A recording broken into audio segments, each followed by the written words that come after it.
And well, it's a massive relief for people in Delhi. The Delhi government has put on hold the contentious order denying fuel to end-of-life cars, the term for petrol vehicles older than 15 years and diesel vehicles older than 10 years. Welcoming the announcement, AAP mocked BJP for taking a U-turn on what it called Tughlaki Farman. 3 days after the order came into effect, Delhi government penned a letter to Commission for Air Quality Management, highlighting that the fuel ban is not feasible and that it cannot be implemented due to technological challenges. Aam Aadmi Party has hailed it as a win for the people of Delhi, saying that the BJP is a government of U-turns and was forced to withdraw the Tughlaki Farman due to public outcry. The Delhi Minister Manjinder Singh Sirsa cited that the ANPR cameras are not working properly, the database is not robust, the audio output system is not working properly, and moreover, the vehicles which are from outside Delhi, their database is not available in the present ANPR system, which means while the Delhi vehicles will be denied refueling on petrol pumps in Delhi if it's EOL vehicle, the other vehicles from the adjoining area states will continue to get fuel. So it's a very unfair system that's being implemented in the national capital. However, Chief Minister Rekha Gupta said that in many cases people have very emotional relation with their cars if it's a gifted car from their father or somebody else, and hence the metrics to ban such cars should be pollution emission and not the years that has been proposed or that was ordered as per the CAQM.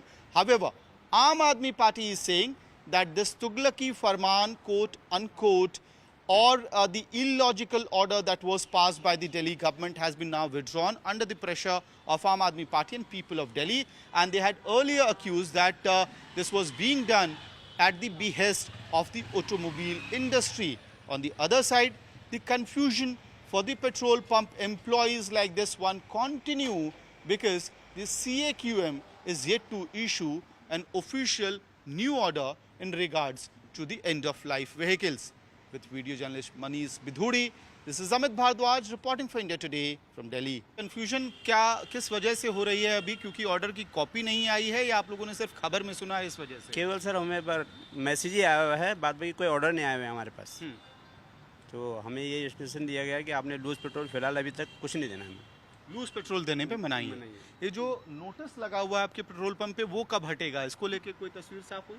Sir अभी हमारे पास कोई ऐसे inform कुछ नहीं आया है कि जो मतलब कि हटेगा। तो ये ANPR सिस्टम अभी भी चल रहा है? ये तो चल ही रहा है सर फिलहाल।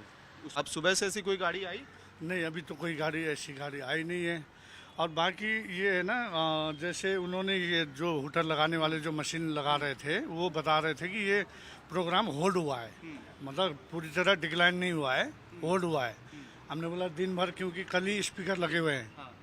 तो पेट्रोल देना है, डीजल देना है कि नहीं देना है? अब उसमें तो ये तो कंफ्यूज ही है, क्योंकि जब तक अभी हमारे मैनेजर को प्रॉपर लेटर नहीं आएगा या कंपनी से हमारे को लेटर आएंगे तभी वो कंफर्म हो पाएगा। भारतीय जनता पार्टी की दिल्ली की सरकार के एक तुगलकी फरमान के खिलाफ लोगों ने जो आवाज उठाई, भारतीय जनता पार्टी की सरकार को अपने तुगलकी फरमान को वापस लेना पड़ा। कुछ दिनों पहले भारतीय जनता पार्टी के मंत्री उछल उछल के लोगों को लगभग धमका रहे थे कि कोई भी गाड़ी डीजल की अगर 10 साल पुरानी हो और 15 साल पुरानी पेट्रोल की गाड़ी हो तो उसको दिल्ली में रहने नहीं देंगे।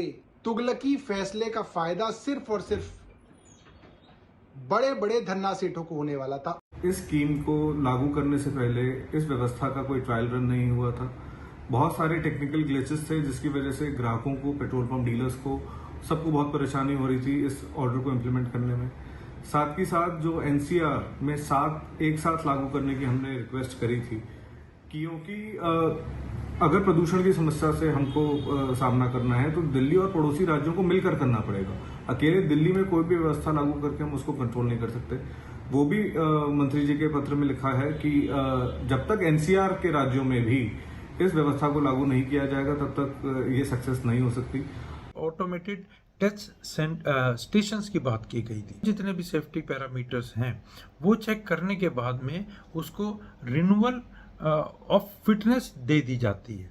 तो इस तरह से दूसरी स्टेट्स में डीजल की गाड़ियां 15 साल और पेट्रोल की गाड़ियां 20 साल। BS4 गाड़ियां ऑलरेडी ही पोल्यूशन कंप्लाइंट हैं और उनकी कंडीशन बहुत अच्छी है। उसके लिए दिल्ली सरकार दिल्ली में ऑटोमेटेड टेस्ट स्टेशंस का इस्टेब्लिश करे और वहाँ पर फिर इसको टेस्ट करने के बाद में इनको भी अगर if they are found road worthy and pollution free then they should also get a life of another 5 years।